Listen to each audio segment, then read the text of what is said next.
আমি বলি, আর কত দূর মা? মা বলল, এসে গেছি, নাম। আমি নামলাম। মা ইচ্ছাকৃত নামলো না। ব্যবসায়ী তাকে যত্ন করে খেতে দিল।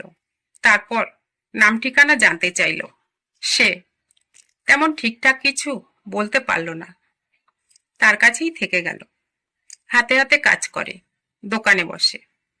ধীরে ধীরে বছরের পর বছর পার হয়ে গেল। কেউ ছেলেটির খোঁজ করল না। ব্যবসায়ীকে সে বাবা ডাকত, তার সব কথা শুনত। সবাই ভাবত ও ব্যবসায়ীর ছেলে। দুজনের পরিশ্রমে তারা অনেক ধনী হয়ে গেল। ছেলের বিয়ে দিল। নাতি নাতনি নিয়ে শান্তির জীবন কাটাতে লাগলো। ব্যবসায়ী এবার বিশ্রাম নিল, কারণ ছেলেটি বলেছে সে একাই ব্যবসা দেখাশোনা করবে।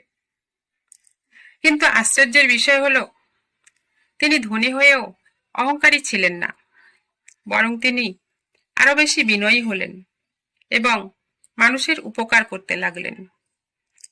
শেষ বয়সে যখন তিনি মারা গেলেন, শহরের মানুষ কেঁদে বলল, তিনি শুধু একজন ব্যবসায়ী ছিলেন না, তিনি ছিলেন সততার প্রতীক। এই গল্প থেকে শিক্ষা পাওয়া যায়, সততা কখনো ক্ষতি করে না, বরং আল্লাহর কাছে সম্মান বাড়ায়। সাময়িক লাভের জন্য প্রতারণা করলে মানুষ হয়তো ধনী হতে পারে, কিন্তু অন্তরের শান্তি হারিয়ে ফেলে। আসুন আমরা প্রতিজ্ঞা করি, আমরা আমাদের জীবনের প্রতিটি ক্ষেত্রে সততা বজায় রাখব। আল্লাহর কাছে প্রিয় হতে চাইলে আমাদের প্রথমে হতে হবে সত্যবাদী ও সৎ। আল্লাহ আমাদের সবাইকে সৎ হওয়ার তৌফিক দান করুন।